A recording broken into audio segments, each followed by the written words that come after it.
Hello friends, कैसे हैं आप लोग।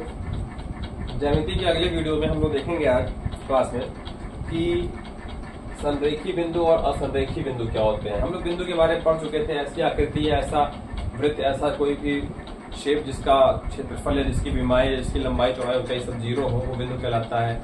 या फिर पेन से बनाया गया एक डॉट बिंदु कहलाता है। ठीक है, लेकिन संरेखी बिंदु और असंरेखी बिंदु क्या है। इसमें एक टर्म आता है संरेखीय, कोलिनियर पॉइंट्स क्या होता है। ठीक है, जैसे कोई पॉइंट है, ये पेन लिए रैंडमली हमने बिंदु बना दिया। ठीक है, ये क्या एक रेखा में है, सीधी रेखा में है? नहीं है ना। इस चीज को हम लोग कहेंगे असंरेखी बिंदु। संरेखी मतलब सम प्लस रेखा से बना है। जो संरेखी शब्द है ये किससे बना है? सम प्लस रेखीय शब्द से। एक रेखा पर समान रूप से एक रेखा की सीधे में सारे बिंदु अगर आ जाए तो वो पहले बता चुका हूं कि बिंदु के सीधी दिशा में अगर कोई बिंदु पथ बना तो दूसरे रेखा का निर्माण होता है। ठीक है, और अगर समरेखी शब्द भी इसी से उत्पत्ति हुई है कि अगर एक सीधी रेखा पर कोई बिंदु बैठे हुए हैं या स्थित है तो उन बिंदुओं को समरेखी कहा जाएगा। क्या कहा जाएगा? समरेखी कहा जाएगा। संरेखीय कहा जाएगा। क्या एग्जांपल है इसका? ऐसे ये एक लाइन में है ना, इससे होकर यदि एक सीधी रेखा खींची जा सके, यदि इससे होकर के एक सीधी रेखा खींची जा सके तो ये हमारे संरेखीय बिंदु कहलाएंगे और ये हमारे असंरेखीय बिंदु कहलाएंगे।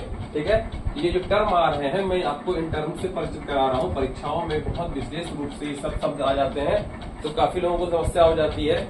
जो मैथ या साइंस से वर्ग के नहीं होते हैं उनको ये समस्या आती है कि इस शब्द का मतलब क्या है, संरेखी असंरेखी मतलब क्या है। तो मैं चाहता हूँ बेसिक से आपको ले चलना। पहले बेसिक में कुछ शब्दावलियों से परिचय बना लीजिए। संरेखी बिंदु और असंरेखी बिंदु का मतलब क्या हो गया। जो बिंदु एक सीधी रेखा में है, एक लाइन पर स्थित है, उन्हें हम संरेखीय बोलेंगे, और जो बिंदु हमारे रैंडमली या दृश्य इधर उधर बिखरे हुए हैं उनको हम असंरेखी बिंदु बोलेंगे। अब आता है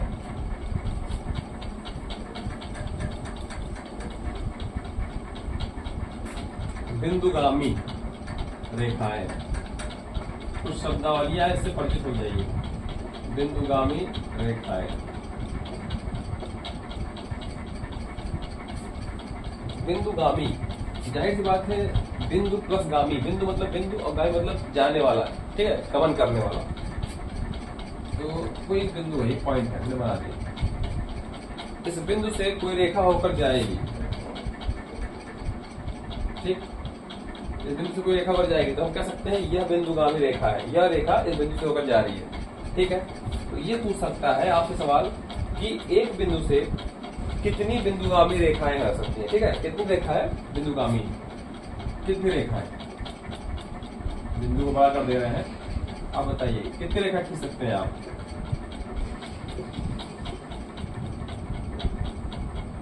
एक बिंदुगामी रेखाएं कहलाती है। बिंदुगामी रेखा मतलब जो किसी एक बिंदु से होकर जाए उसको हम लोग बिंदुगामी रेखाएं कहेंगे। ठीक, अगर कोई रेखा यहाँ से जा रही है तो ये बिंदुगामी नहीं हुई, ये दूसरे बिंदु के लिए बिंदुगामी होगी, इस बिंदु के लिए बिंदुगामी रेखा नहीं कहलाएगी। तो एक बिंदु से होकर के हम असंख्य रेखाएं खींच सकते हैं। ठीक है, तो ये सभी क्या कहलाएंगे? बिंदुगामी कहलाएंगे। इधर से आप खींच सकते हो, इधर से खींच सकते हो, इधर से खींच सकते हो, किसी भी तरह से खींचो जाएगी। हम मार्कर से बना रहे हैं इसलिए कंजेस्टेड हो जा रहा है, लेकिन अगर आप सोचेंगे तो बहुत से स्पेस अभी खाली है जो कि इसमें बिंदुगामी रेखाएं हो जाएंगी। ठीक है, अच्छा, दो बिंदुओं से होकर के, जैसे एक बिंदु से होकर के तो असंख्य रेखाएं ही जाएंगी, लेकिन अब मैं कहूँ दो बिंदुओं से होकर के कितनी रेखाएं खींच सकती है? दोनों से अलग अलग नहीं कि आप कह दो सर जी इस पर भी खींचा जा सकता है असंख्य रेखाएं, इस पर भी असंख्य रेखाएं खींची जा सकती हैं, ये नहीं पूछ रहा हूँ। दोनों बिंदुओं से होते हुए कितनी रेखाएं खींची जा सकती हैं? दोनों बिंदुओं से होते हुए कितनी रेखाएं खींची जा सकती हैं? ये क्वेश्चन कई बार परीक्षाओं में आया है, ये प्रॉपर्टीज में है।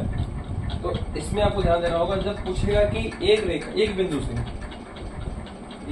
से कितनी रेखाएं? असंख्य रेखाएं खींची जा सकती हैं, असंख्य। और दो बिंदु से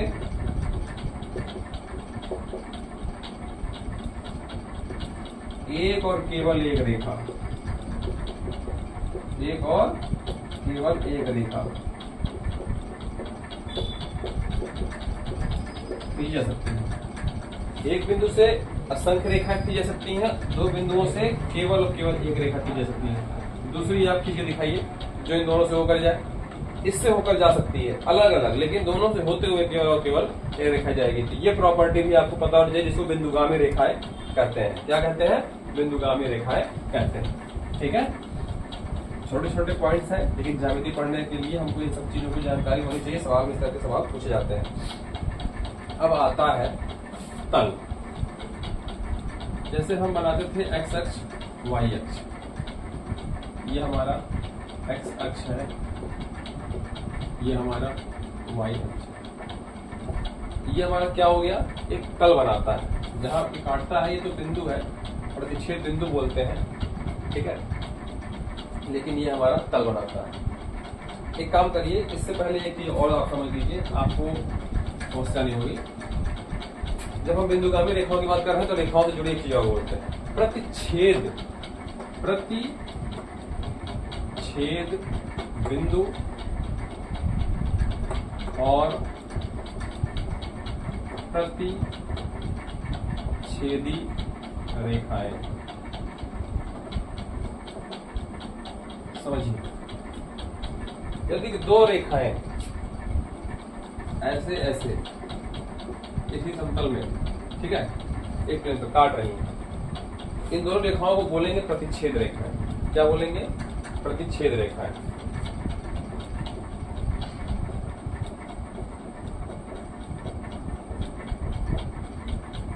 या फिर ये रेखाएं ऐसे हैं,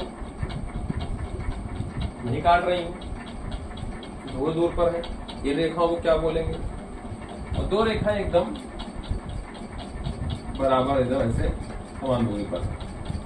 ये तीन तरह के केस आपको दिखाए जा रहे हैं। ठीक है, आइए पहले इस पर चर्चा कर लेते हैं।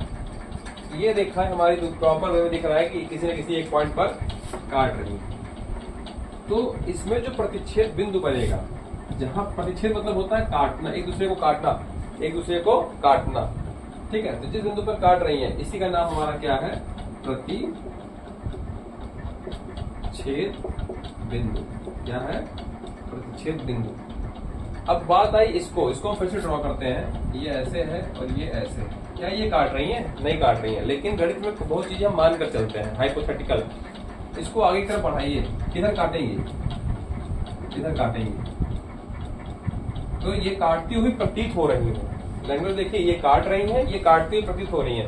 तो इसका जो प्रतिच्छेद बिंदु होगा वो काल्पनिक होगा या हाइपोथेटिकल होगा, या माना जाएगा सवाल को लगाने के लिए। ठीक है, कहाँ काटेगी? या काटती हुई प्रतीत होगी। और जब कोई रेखा एक दूसरे को कहीं काटे ही ना, जैसे कि रेलवे लाइन, अगर आप एग्जाम्पल, वो भी कहीं ना कहीं मिलती है, आजकल एक दूसरी लाइन को क्रॉस करते हैं, लेकिन एक एग्जाम्पल के बता रहा हूँ। रेलवे लाइन पे जो एग्जाम्पल है, सीढ़ियों पे दो दो डंडे होते हैं, वो एग्जाम्पल है, वो नहीं काटते। तो समांतर रेखाएं उन्हें कहा जाता है। हर जगह दूरी उनकी बराबर होगी, यहाँ जो दूरी होगी वही दूरी यहाँ होगी, वही दूरी यहाँ पे होगी, हर जगह की दूरी बराबर होगी। ये कहीं नहीं काटेंगे। तो कोई पूछेगा कि रेखाएं, प्रतिच्छेद रेखा एक दूसरे को किसी न किसी एक बिंदु पर काटेंगे। और सुनिए, कोई भी दो रेखा आपस में एक दूसरे को सिर्फ और सिर्फ एक ही बिंदु पर काटेगी। जैसे ये एक रेखा मैंने खींची और दूसरी रेखा इसी बिंदु काटेगी, कहीं और नहीं काटेगी, घूम कर काट दे, नहीं, तो सिर्फ और सिर्फ एक बिंदु पर। ये बेसिक चीजें हैं, छोटी छोटी चीजें, इसको ध्यान रखिएगा। ठीक है, और समांतर रेखा कहीं पर भी नहीं काटेगी, कहीं पर भी नहीं काटेगी, कहीं पर भी नहीं काटेगी। ठीक, अब तीसरी चीज आती है। अगर हम कहें कि दो रेखाएं आपस में एक दूसरे को एक पॉइंट पर काट रही हैं, कोई चैलेंज करे, नहीं, क्या दो जगह नहीं काट सकती हैं? बिल्कुल काट सकती हैं, लेकिन उसका केस क्या होगा कि भाई एक रेखा हमारी है, ठीक है, इसी के ऊपर एक रेखा हम और बैठा दें, एकदम ओवरलैप कर दें, इसी के ऊपर जस्ट उठा करके इसी के ऊपर एक रेखा और बना दें, तो वो हर बिंदु पर उसी के ऊपर है। मतलब एक पॉइंट पर नहीं, जैसे यहाँ पर ये रेखा केवल इस पॉइंट पर एक दूसरे के ऊपर आई है, यहाँ पर ये इस पॉइंट पर एक दूसरे के ऊपर आई है ना, लेकिन यहाँ पर ये पूरे बिंदुओं पर, सभी बिंदुओं पर, यहाँ पर, यहाँ पर, यहाँ पर, सभी जगह पर एक दूसरे के ऊपर ओवरलैप कर रही है। ठीक है, जैसे ये एक पेन है और पेन के ऊपर एक रेखा है, दूसरी रेखा अगर कर रही, ये हो गया इनका प्रतिच्छेद बिंदु। ठीक है, यहाँ पे काट रही है, एक दूसरे के ऊपर चढ़ी हुई है। लेकिन अगर हम कहें कि पूरी की पूरी ओवरलैप कर जाए, इस पर कई प्रतिच्छेद बिंदु बनेंगे। कितने? अनंत। जहां तक देखा जाएगी अनंत प्रतिच्छेद बिंदु बनेंगे, असंख्य आप कह सकते हैं।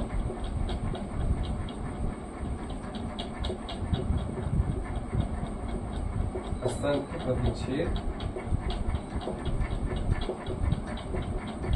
बिंदु बनेंगे।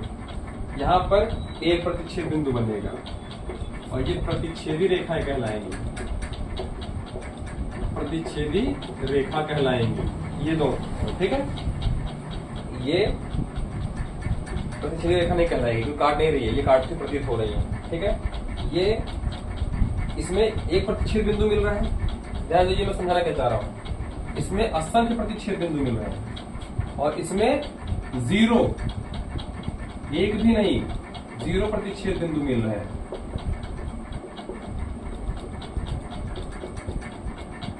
आप समझो कि रेखाओं की क्वालिटी देखिए। अगर रेखाएं एक दूसरे के ऊपर लैप कर जाए, एक दूसरे के ऊपर ऐसे क्रॉस कर जाए, तो एक प्रतिच्छेद बिंदु मिलेगा इस पॉइंट पर, मिलेगा ना। अगर रेखाएं एक दूसरे के ऊपर एक ऐसे हो जाए तो हर पॉइंट को वो एक दूसरे के ऊपर टच कर रही हैं, तो इसको बोलेंगे असंख्य प्रतिच्छेद बिंदु मिल रहा है।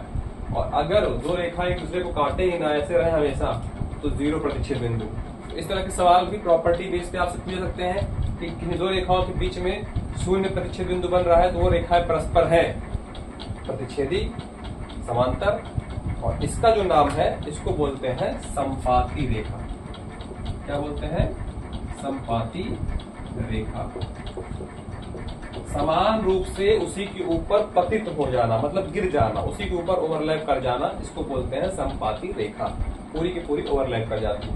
तो दो रेखाएं आपस में एक दूसरे को कितने तरीके से संबंध स्थापित कर सकती हैं। पहला क्या है, एक दूसरे के ऊपर क्रॉस वे में ओवरलैप काट दे तो प्रतिच्छेदी रेखा कहलाएगी और इसका एक प्रतिच्छेद बिंदु मिलेगा। ठीक है, अगर उसके ऊपर पूरी तरीके से ओवरलैप कर जाए तो उसको बोलेंगे असंख्य प्रतिच्छेद बिंदु मिल रहे हैं, समपाती रेखा कहलाएगी। और तीसरे केस में यह है कि अगर दोनों एक दूसरे को कहीं टच ही ना करें, बराबर दूरी बनाकर चले, समांतर में चले, तो वहां पर जीरो प्रतिच्छेद बिंदु मिलेंगे। आप बढ़ाते चले जाओ आगे, वहां भी नहीं काटेगी, इधर भी नहीं काटेगी, अनंत तक बढ़ते चले जाइए, नहीं काटेगी, तो जीरो प्रतिच्छेद बिंदु मिलेंगे। तो जीरो प्रतिच्छेद बिंदु मतलब एक प्रतिच्छेद बिंदु ना मिलना, असंख्य प्रतिच्छेद बिंदु मिलना और एक प्रतिच्छेद बिंदु मिलना। ये तीनों के लिए रेखाओं का आपस में किस तरह से होना चाहिए? प्रतिच्छेदी होना, कट करना, एक दूसरे के ऊपर ओवरलैप करना और समांतर दूरी पर रहना। इस केस को भी जानते चलिए। ये बेसिक कॉन्सेप्ट है, मैं अवधारणा क्लियर करने का प्रयास कर रहा हूँ। सवाल आप अपने आप लगाओगे आने वाली वीडियोज में। ये हमारा आज का जो था रेखाओं से बारे में कुछ बेसिक प्रॉपर्टीज। ठीक है, कोई भी डाउट होता है तो कमेंट सेक्शन जरूर पूछें। धन्यवाद।